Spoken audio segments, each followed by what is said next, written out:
morning, and welcome to Team 12's presentation of the big box. We're from England. Our thought Middle of the process night. started with the original module, and then we took 2 and then we developed into 4, we developed into 8, 16 into 22, and what did we come up with? We came up with the Walmart parking lot structure, diagonal grid. No good. We don't like that.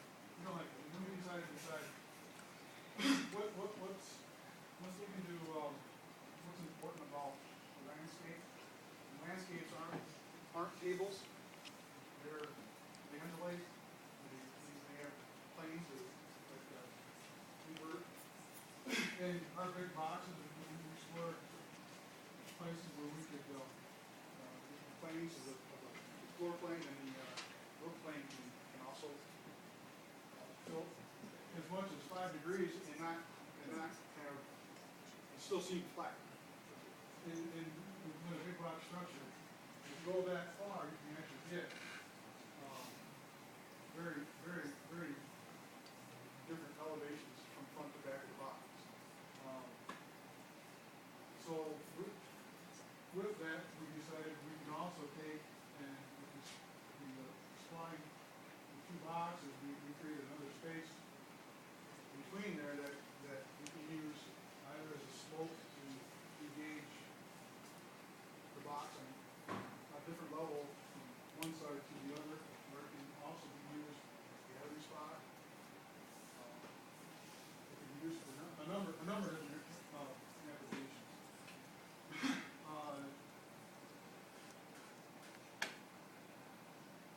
As we further explored this, we went into how can we line these up and obviously engage expressway and highways. If the expressway is lower, then our ramps can come down from the expressway and engage the box at the ground level, and as you're driving up through it, you can actually run through and have circulation, and the circulation paths can either run through the boxes, or we can go around the outside of them as far as the pedestrian or the small traffic. Parking can be then placed either on top of the boxes, alongside of the boxes, in between the boxes. It can be, we can use all elevations. Our point being that the idea that we had is, if we display the boxes and if we play with the ground planes, we can either engage the ground plane with the box and tilt it so that it's always at the same level, or we can leave the box horizontal and engage the ground plane so it's at a slope, where we can go from one level of the box to the other level of the box. Taking this further, the courtyards can be developed with how we repeat pattern. This being more of an urban setting and the Midwest kind of a coping pattern to it. More of an urban setting. If you take it and lay it out, more of a snake-like pattern in the rural area, you still have the same circulation patterns where you can go in and out of the box and you can go up and down. You can engage landscape top to bottom. Preserving the box and making this interstitial space between boxes energized by creating the wedge-shaped ramp planes, so that we're going from retaining the boxness of the big box and the horizontality of it, and keeping it an open form that can engage the landscape in a more ambiguous pattern, while it, by virtue of that 5% slope, those sectional diagrams are illustrate how it's either depressed, engaged, or creating retaining condition. And that's how you energize the landscape, so that as you combine them, you go from big box to megaform relation with the landscape, that you're creating a pattern where you're up and down. And as they come in, these link so that you're up and down, engaging the landscape and weaving through that on either side of it.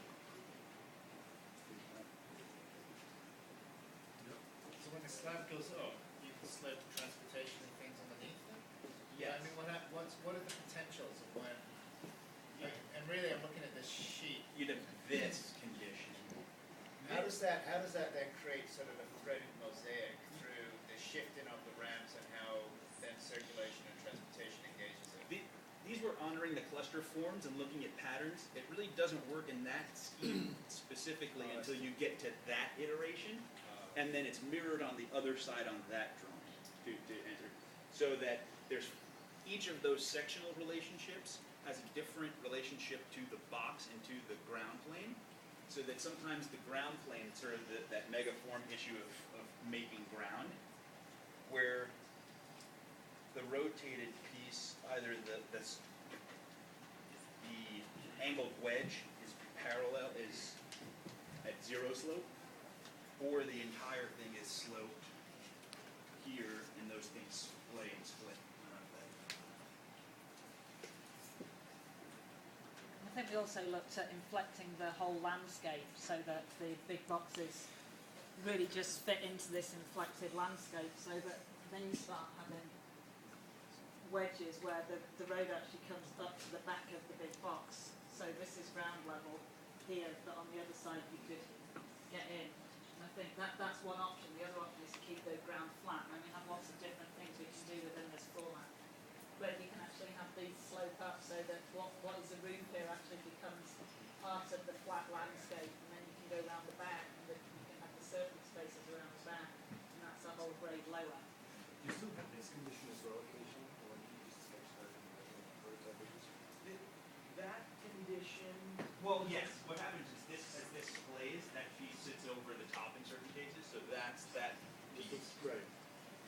But it's not, but in this configuration, there is no passage through underneath this, or there's an entrance point from it. If it's broken, this is maintained at 65 so that you can pass through this. So the whole grid transitions, because we went from a steel structure in the original exploration to what we're envisioning here is a concrete double T at 120 square foot grid, so that we could park 4 rows at 100 and yeah, and take that expansively in 2 directions. I really appreciate your exercise. It's incredibly interesting. And I mean, the starting point of basically building a basic way of relating boxes to each other, which is what we're doing, the opening moves, is very smart. And it's just with the big boxes, you need to create, as you indicated, a series of bonus spaces. The space under the roof, this triangular, as well as its 2 mega terraces that we also partially do. And as a basic module of 3, it's pretty neat. And then you build out a system. Both what you have here, as perhaps the more urban variant, as well as the more Indiana agricultural variant, they're both attractive. And I mean, you could really go quite a way. Like when I was hearing you explain, I realized that this is reoccurring almost begs to find an actual context there. So we should go start looking for locations for this project. Maybe 2, maybe an urban and a suburban. They don't even have to connect, or more densely, less densely. So you can try both systems or both deployment arrangements. But it will really help you, because right now what you're doing there, I think that's the most beautiful drawing, is that one actually. So yeah, the big plan, exactly. So you can actually put that on top of an aerial, and it can find its place, and it can really start to work. Why? Because ultimately one of the greatest assets, beyond its own intrinsic internal logic, one of the greatest assets, what for now